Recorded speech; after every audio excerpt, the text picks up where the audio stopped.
Hi, I'm MK Williams. I'm an author and independent publisher. I love sharing my insights about all things self-publishing with you. Before we get into today's video, don't forget to hit subscribe. That way you can be here every time I release new videos on self-publishing, making a career to being an author, and now being a mompreneur. And if this is the first time you're watching a video on my channel, I just want to let you know today's video is a little different. I've done a handful of videos with my husband where we kind of talk about my journey as an author, how my business is going, because he's kind of a good sounding board for me. So that's what today's video is. So if you're just looking for short, simple, sweet, to the point tutorials, I have a bunch of those that you can find already on the channel and that will be uploaded soon. But if today is your very first video that you're watching of mine, just know today's a little different, but it's super exciting because I'm celebrating 3 years as a full-time solo entrepreneur. Whoa, 3 years. That's awesome. So I'm just going to get right into the video where you can hear our conversation talking about what led up to becoming a solo entrepreneur and how it's been since then. So I can't wait to hear your comments, hear your thoughts, and let's go and celebrate. Hi, welcome. Today is June 1st, 2022, and some of you may remember a video that I posted 3 years ago where I was super excited because it was my first day being a solopreneur, like full-time author. So that means this is 3 years, 3-year anniversary of me working full-time as an author. I went from being part-time to full-time, and it was a super big change in my life, and there's even been big changes since then. So we're just doing this video to kind of talk about what led up to that big shift, what's been going on since then, and just to really celebrate. That's fantastic. 3 years is amazing. Was it like 80% of businesses fail within 5 years on average? So, hey, we're 60% of the way there. Yeah. We're thriving. So that's wonderful. We're Good doing job. good. Yay! So, and like, I guess technically I started the business. Well, 2015 is when I published the first book, but I really didn't start treating it like a business until like late 2017 when Enemies of Peace came out. So kind of already. And you were still working full time then. Yeah. So that's what we're going to kind of talk about today is how when I say we made the transition, like, yes, like it's my business, I'm the author, but like this was obviously a decision for our household because it was going to impact finances, time, lots of things. So yeah, let's kick it off. And that's why I'm just the constant here, clearly, for the writer. Yeah, my mom made us matching shirt. See, that's why we're still married 8 years later. It's just, we're cheesy. We're super We're cheesy. cheesy. We're cheesy and send cheese. We like it. So yeah. So just want me to kick it off with like how we got started? So yeah, so absolutely. 2015 I published Nail Biters. It was not a viral success. I just thought overnight it would be. It's such an amazing story. And then 2016 was Games You Cannot Win. And then 2017 was when I published Enemies of Peace. And I definitely did more work on that for marketing, for connecting with people. I tried KU for the first year for the ebook, making it exclusive to see, like, let's give this a try. Like, let's try the things I'm not trying, see if that gets me something different as a result. So 2017 was definitely treating it more like a business. And so early 2018, we went on a camping trip with our friends.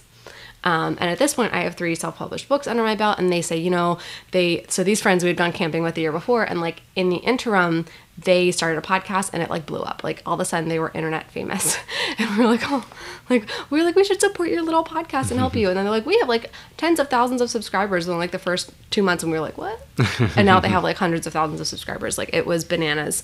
And so when we met up with them again in 2018, they were saying, we really want to make a book to kind of go along with the content of the podcast and, just talking as friends. And I was like, oh, well, you could do this, this, this, and this. Like I just start rattling off things. And they're like, okay.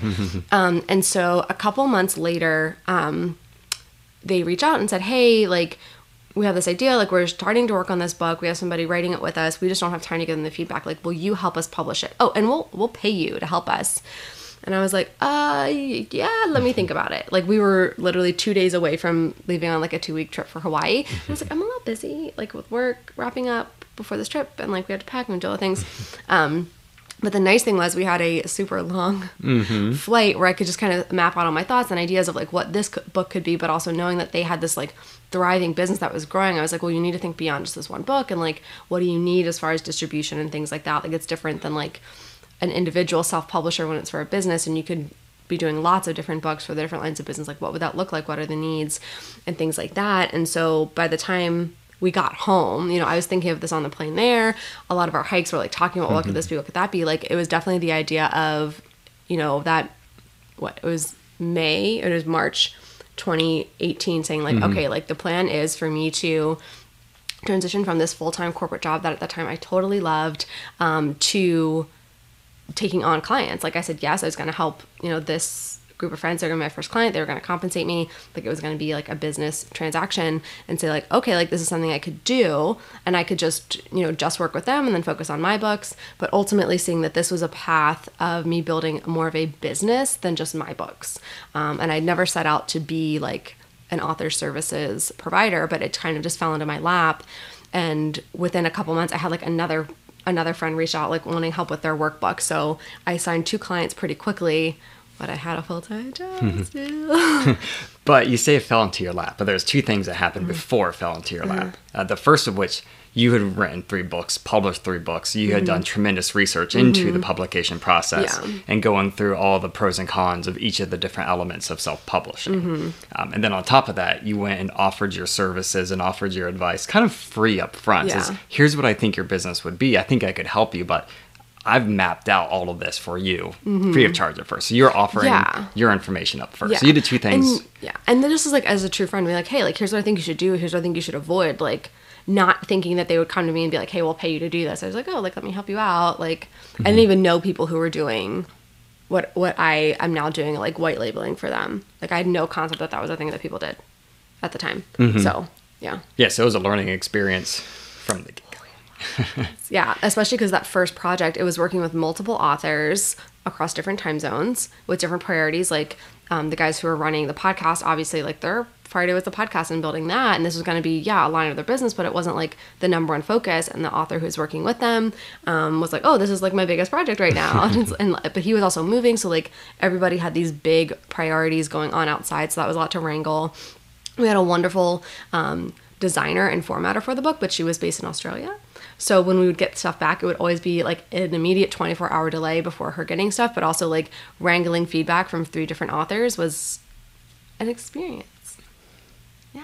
But you were okay saying yes to the challenge, knowing there was going to be hiccups in the road, there was going to be obstacles, there was going to be unforeseen things. And you're like, hey, I've never done this before, but I'm willing to do it. Yeah. And I think because they had never done it before, they were like, well, you at least know more than us. So I think that was the thing. I think if I had gone out saying I'm going to sell my services to like people that don't know me, and I was like, I've never done this before, they'd be like, why would I pay you for this? So like, it was kind of good that like the first things were friends asking for help and friends who were understanding of, I still have a full-time job, I still have my books, like all those things going on. So right.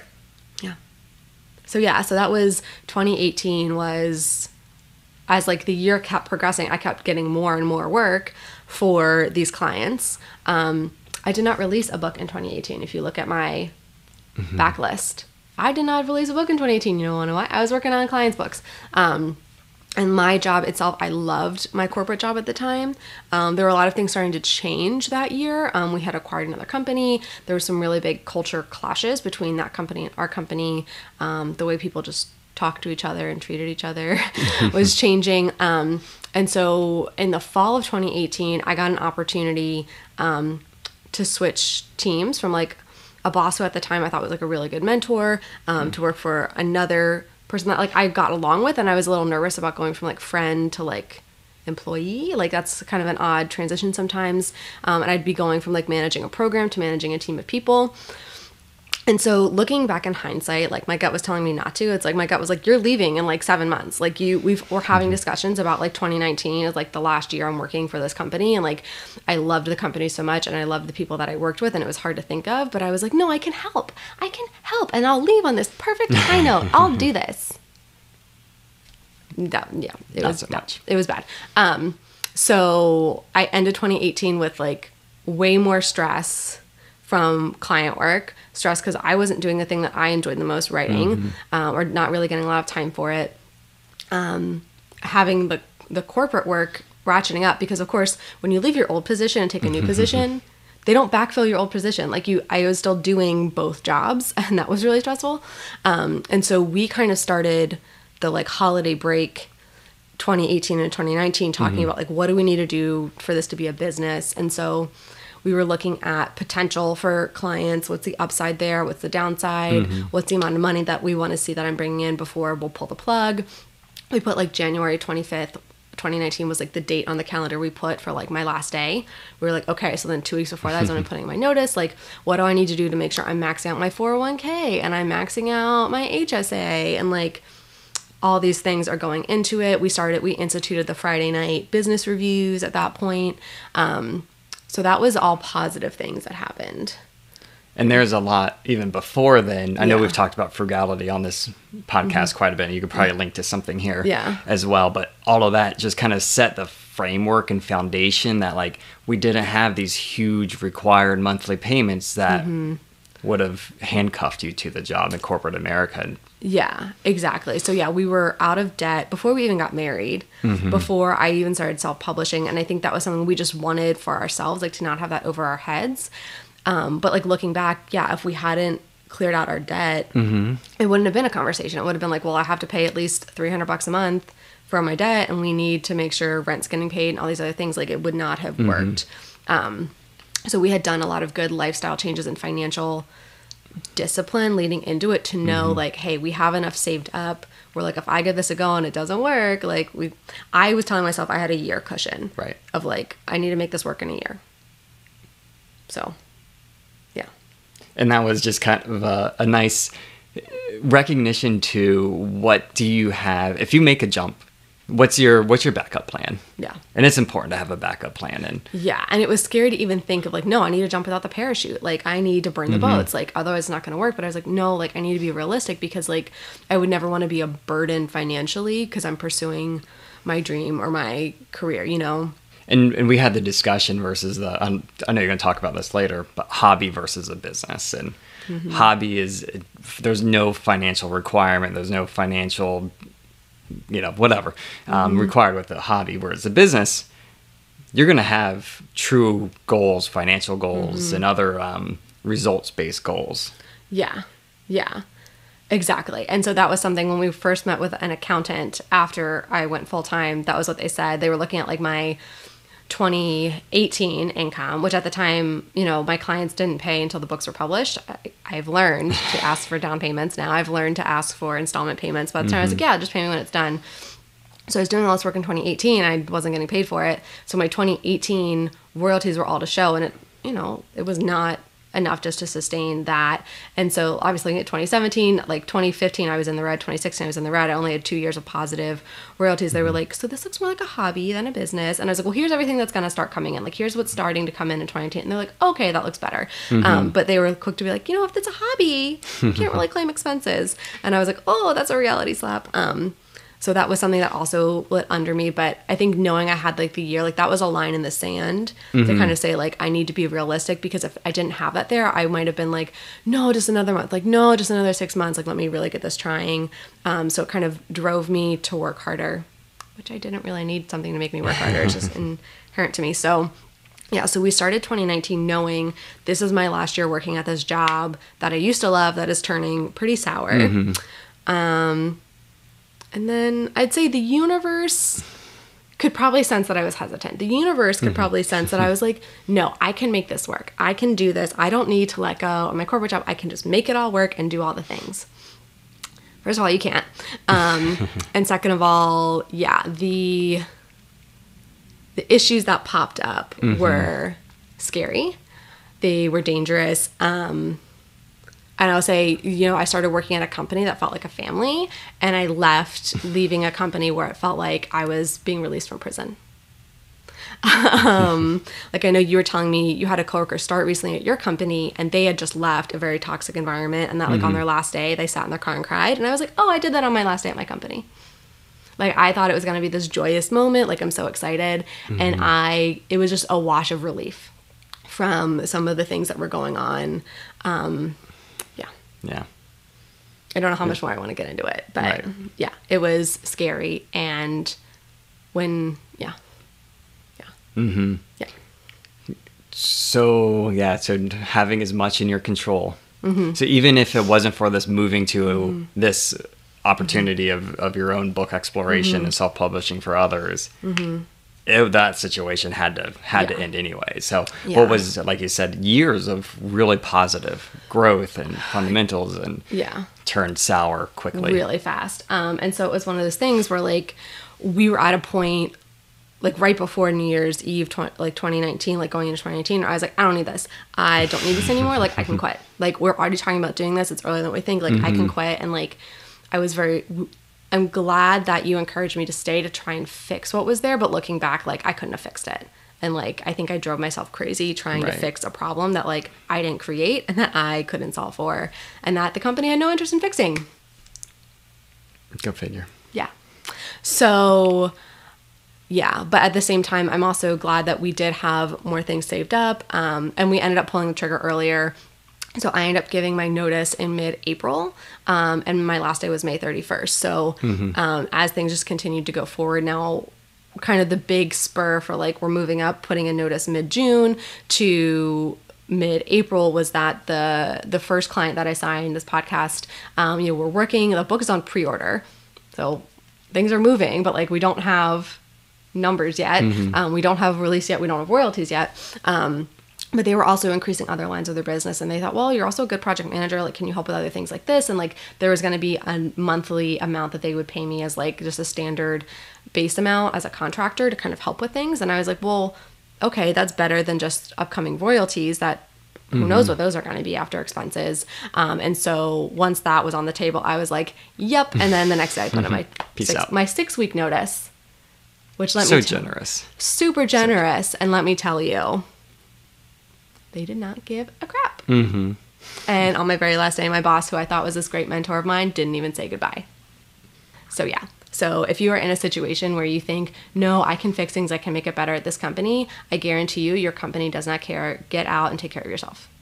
Like you have to do it. Like, yeah, you're number one in your life. They don't care. They don't. And that's what I learned. And that was So yeah, so it was kind of like a very down note to end May 2019, just to be like, I was so excited that this is going to be like this thing I'm moving to. And now it's like this horrible situation that I just need to escape from. But, June 1st was that Saturday. So it was the weekend. I think it's the only weekend I've taken off as an entrepreneur. So June 3rd started and I was a full-time entrepreneur. And it was exciting and it was terrifying. And yeah, been doing it ever since. But it enabled freedom, it enabled control, it enabled you to dictate your schedule, your project flow. Yeah. It's kind of. Yeah. So I'd say I was still programmed in my mind for like corporate employee of I need to, start at this time, I need to end at this time. I think it's good that we had like weekly check-ins and KPIs and things like that. Like I think that kept me going. But I was also like, I need to respond to every email right away. And I'm like, nobody expects that. Nobody. And like, it took you like saying it to me so many times for me to finally this year, 2022, like just set like, I'm not responding right away. Like I'm not. Right. If it's a weekend, I'm not responding. Like unless it's emergency, which by the way, there are no emergencies in book publishing. There aren't. Because either something is wrong and it's already wrong. Or like if it needs fixed, it needs fixed, but like it'll happen when it happens. Like I don't control the speed with which Amazon updates their system. Like I don't do it. So yeah, there's mistakes in all kinds of books. So published books from everything. Yeah. So I've learned to calm down. I've also realized, like, especially having a baby girl now, that like there are things more important, which is her and you. So okay, so we're at June 1st. June 1st, 2019. Yeah. So I started being a full-time entrepreneur. And the dream was to be a full-time author, but I was obviously helping with client work. And if you hadn't guessed, I was really good at saying yes to too many things at once. That's what continued to happen. So I kept taking on more client projects because, again, I had it in my mind that I needed to not earn what I was making when I left my corporate job. I was well compensated. I will say, for all the crap that they didn't do right there, I was well compensated. I was just also in an unsafe situation that they had no interest in fixing and making their employees feel safe. So no amount of money fixes that. And so I kind of knew, okay, getting to that previous salary was maybe a little unrealistic based on where my current income was, but I wanted to feel like I at least had a salary. By the end of 2019, I wanted to see the growth, and I was hoping within like 5 years to get back to that corporate amount. We'll see in a couple of years.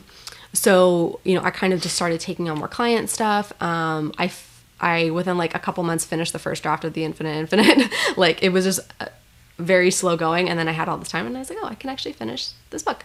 And so that's why the Infinite came out in late 2019. So that was really exciting. I was able to sign more clients. And so I kept saying yes and yes and yes to clients, to where the part where January 2020, I was saying like, I need no new clients. Like I have too much going on. And the thing is, the work is lumpy. And this is where like I didn't, and it's still hard for me to set like a set timeline of like, you have to do this by this date. Cause I'm like, well, they have other parts of their business. They have a life, they have family, like they just can't get these edits right now. Like, you know, and so I was getting all the super high intensive, high attention, like to detail items were all coming at once. And then it would be like a lull of nothing.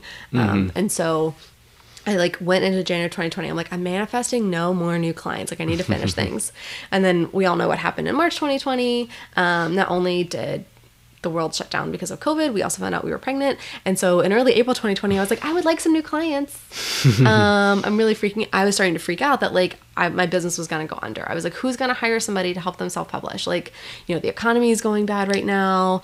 And the opposite happened. Like within the first week of April 2020, I signed 4 new clients because suddenly people had lots of free time to finish their books and they need help self-publishing. So it was very interesting how it all kind of worked out. But then obviously knowing that my daughter was coming, I was like, well, then I need to finish all this client work because I need to be able to work asynchronously. Like, you know, working with like team meetings or doing things that is just that much more difficult to organize depending on her mood, on her naps. And if Jason's around to kind of help watch her while I'm on a call, or if he's not, then I'm like, I can't guarantee she's going to be asleep for this whole call. Or like, she just might skip a nap today, or she might be super fussy even when you're home, you know, on weekends. And then I'm like, oh, sorry, my baby's crying in the background. So yeah, so that definitely, I knew that I needed the business to have better passive lines of income, like going into it in 2019 when I went full time. But like that really kind of drove home, like, no, you need more passive lines of income. And that's really been the focus since then. Yeah. And one other thing you mentioned too was you thought business was going to dry up in March of 2020, but I think you'll see it in recessions when people are impacted. That's when growth happens. That's when opportunities show up where you least expect it to. So even if you've been impacted in a negative way, there's opportunities out there if you're looking for it, if you're asking for it, if you're putting yourself out there. So there are a lot of negatives, of course, that happen in those situations. But as you saw from the amount of people looking to publish books or sign up coaches, there's opportunities there. Exactly. And I will say, for all the times where I was doubting, like, okay, should I make people pay to do a consult with me? Like, should I raise my rates? Like every single time, like it was a yes, because I actually got better quality conversations, better quality clients out of that versus people who would like sign up when my consults were free and they would just like flake for the first 3 minutes, like, oh, but we're so good for an hour, right? I'm like, no, I've been sitting here for 30 minutes waiting for you. Like, you know, just things like that, where I realized like when I put that little bit of a barrier there, like there were people who weren't just kicking the tires, like people were serious, and that's who I wanted to work with. So that was helpful to me. And like I've never once had to do paid ads for leads. I've never once had to, you know, network for leads. Like it's all just been word of mouth referrals, and that I've been really lucky for that. That like one author knows another, but like everybody knows somebody who wants to write a book. And so it's easy for people to be like, oh, go talk to this person. That's who I talk to. So that's been really helpful to not have to like mine for leads and like advertise for leads. First of all, they're not leads. They're people. They're authors. Like, anyways, I'm getting sassy. So go into the passive income. I'm curious about how you want to approach this subject. Because what is passive? So when you think about it, like writing a book is a very, very active endeavor, and then you publish it, and then it's mostly passive, right? Like you still have to promote it, you still have to do some like backlist maintenance, but for the most part it's passive. And obviously the more books you have, the more it kind of like more passive it gets, but also not. Like I would say passive income is like, I don't have to have my butt in the chair at a specific time each day. Like doing some of the client work, I had to have my butt in the chair for like specific team meetings. I had to with like the one first client, when I was helping them with project management stuff, I would have to like be at my desk at a certain time for like the consults. Like I'd say that's my most active stuff, when it's like, I cannot do this asynchronously. Like I have to do it at the same time as somebody else. And that means like I have to be in a fixed spot at a certain time. And so for passive, for me, like I consider YouTube passive income, but like I put a lot of time and effort into making these videos and like answering comments and things like that. But I can make the video once and I'm still instructing somebody years later. And so I don't have to be in the chair to instruct that person. And so that's how I'm starting to define that passive income. Yeah, you're able to scale up, scale down, basically at your own discretion. Now, there might be an impact to it, but... Yeah. Such as I'm taking a slowdown this summer because like I've already pre-recorded, so I'm just doing videos every other week. Right. This was his idea, by the way. Yes, it was. Thank you. Sorry, everybody. No, it's good because like I need it, because otherwise I would just keep optimizing YouTube and optimizing something else, and I would not be writing my books. That's the one thing I want to do, is write my books. Yes. So that's the number one reason to do that. To do that. Yeah. Right. Yeah. So I guess you have to then answer, at what level are you okay of potential slowdown in YouTube or other passive incomes in order to grow? But your books are then passive income. Yeah. So I think that's where I want to balance it. Like I do have this goal of hitting 10,000 subscribers this year. We'll see if it happens. It's kind of already not looking so hot. So I don't want to slow down posting, and then the YouTube algorithm gets mad at me, and then I never hit that amount, which that's maybe a little... What's more important, writing your books? Writing my books. What's more important to write my books? So figuring that out, especially where like, you know, I started 2021 was when I finally monetized YouTube. So yeah, I started the YouTube channel in 2018, really got serious about like doing things the way you're supposed to so I could monetize it in 2020, hit my 1,000 subscribers like January 1st, 2021, hit my 4,000 hours by April 2021. So I've now been monetized for a full year, and I only make like $300 or $400 a month from it, which like when I started out I was like, oh my gosh, $300 or $400, that's amazing. But now I'm like, yeah, I can't live on that. So I'm always grateful for the amount that does come in, but like it's funny, once you anchor it to a certain amount, like you want more because you're like, well, I'm working hard on this and like I'm putting more effort into it. So yeah, it would be nice to see that this could pay for itself in terms of my time, because that's only a couple hours of my time, but it's been more than a couple hours. Right. So yeah. But then that income would grow, or at least sustain theoretically, even if you stop producing for a while. It would probably dwindle down, I guess. I don't know. It'd be interesting like to find out from other YouTubers who like stop posting what happens. But right. So we'll call it lightly passive. Lightly passive. Lightly passive. Yeah. Lightly passive. Or like I can like batch. What I do is I batch all the videos, I record them, and then I edit them, and they just go out for months. So like I do a lot of YouTube work at once, and then, you know, obviously videos get posted. I answer comments, answer questions, but like that's a couple minutes a day. So yeah. So how's your business now versus where you thought it would be 3 years ago? I think it's in a better place. Like I was picturing like I would keep taking on clients. I would eventually have to hire people to help with client work. I was going to do all this stuff. Like I was going to do everything all at once. And I obviously realized I couldn't do everything all at once. I thought I would have more books written by now, my own books. So I didn't expect to like launch Author Your Ambition as a brand. Like that was not on my roadmap at all. I just thought I would have clients and I would write my fiction books, and I was like, oh, I can literally take the same stuff I'm saying to people and like put it in a book, and now I have nonfiction books, like duh. So that was like a big change. I think like I put on my 5-year roadmap in 2019 making a course, and I think I'm probably about 2 years away from making a course. So yeah. When you answered the question once, you're like, I keep getting the same questions over and over again. And it's like, okay, so I need to create a new platform in order to answer those questions. And that's YouTube initially. Yeah. And then the AYA series. Yeah. Yeah, exactly. So just trying to make it so I can still help people. I can still be able to help them, but I don't need to actually like be in front of them. So, and I think that's one thing I've always said, like I get so much energy from the one-on-one calls. But I think as our baby girl gets bigger and she needs more from me, like she gives me more energy, guys. She takes a lot. But you know, she always gives more. So it'll be interesting to see if I eventually fully sunset just the long-term client work, which is the plan. And then just have the one-on-one consults, but price them more accurately to the value of my time, and then just focus on my books. So it's something where I'm glad it's continued to evolve. I've learned so much every year.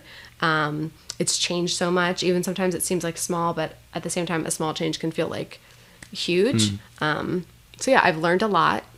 I've learned some red flags for potential clients to not work with. Just people who are like, you're still kicking tires. Like, even if you're going to give me your money, like, I don't want to work with you. Like, you're going to waste my time. I'm going to spend more time chasing you down. Like, no, you're not ready. I've learned to always ask for payment up front. And And that's just because my time has value. And like, if you're in a good business partnership with somebody, they're going to understand like, oh, I'm asking you to do work. Like, I should give you at least something up front and then something at the end. Like, they're trusting that you're going to deliver work. You're trusting that they're going to deliver money. Like, so those are some things I've definitely learned.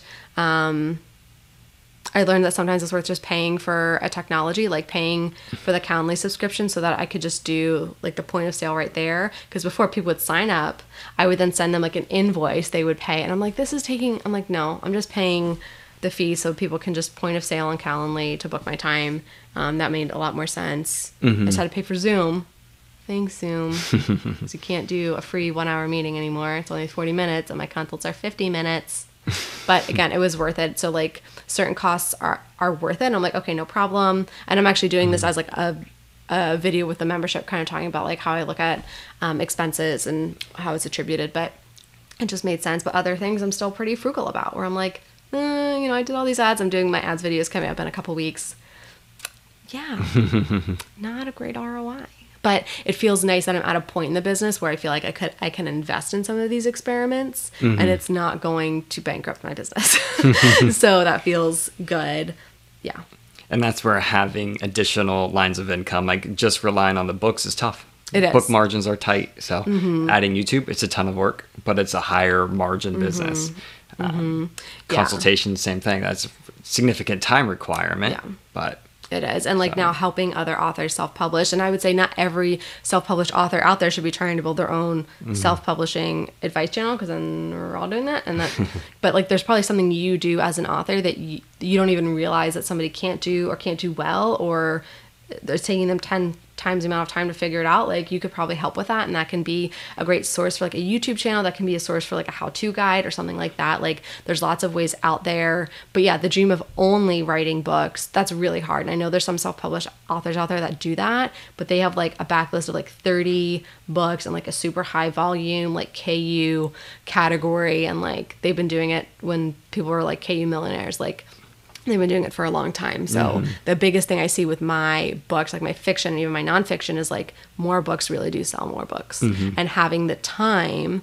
Now, granted, I wasn't always giving myself the time to write, because I was like, well, I should be doing this for the business. I should be optimizing here. I should be doing this. I should, like, kind of saying, no, like this needs to be the writing time. And that's what we're trying to get back to now, that our schedule with our daughter is a bit more set, and she can be a bit more independent from me, to kind of say like, no, like I need dedicated time to write again. I need to have that writing habit again, because as her naps are transitioning, like when she goes through clingy phases, I'm like, I need to be there for her. And that means the writing's not getting done. But at the end of the day, I'm like, well, that's what I need to do. Like that's my job. So I've been a full-time entrepreneur since 2019, but I can't say I've ever been just a full-time writer. Like that was what I was doing all day, every day, because there was still other parts of the business. So, yeah. Absolutely. Yeah. Sounds good. Yeah. So it's been a fun 3 years, guys. Thanks for keeping this going, and for watching my YouTube channel, and for buying my books, and for reading my books, and for supporting me, and for being, it's interesting to say, like, I left this corporate job, and like bosses maybe weren't helpful and things like that. And like, I think everybody thinks when they work for themselves, they don't have a boss. Like, no, you have more bosses. All of your clients are your bosses. Like the people that you serve are your bosses. And so I've been very lucky to have good client experiences. I've been very lucky to have clients that I work with who like want to send me gifts and like check in on our daughter, and like is really good experiences, to have very positive bosses in that regard. So I thank all of you for being supportive of me on this journey. And I thank you especially for being supportive and patient, especially when you give me the feedback that I know I need to hear, but I don't want to hear. You're very patient with my initial response. But yeah, it always comes from a place of caring about me as the person, not just me as the business owner. So I'm glad to be on the journey with you, and it's evolved so much over 3 years, and it's going to be a fun journey as we keep moving forward. Yeah, it is. So thank you all for celebrating this big milestone with me. We'll probably have some vino or some champs. Something good. Oh yeah. Yeah, to celebrate, but it's so exciting, and I hope all of you on your journey, wherever you are, full-time author, hobby author, wherever, enjoy where you are. Enjoy the journey. And if you want to get somewhere else, if you want to make it a full-time thing, if you want to make it a part-time thing, like, set that plan, set that intention, and figure out, well, what would it take to get me there, and go after it. You only got one life. Good luck. Have fun, everybody. Yeah. Thanks so much for watching. If you found this helpful or you just want to offer support, you can click the like or subscribe button below, or you can hit that shiny new thanks button. That always feels extra special. That lets YouTube know that you got value from this video and can help get in front of other authors or maybe full-time authors like us. Have a great day.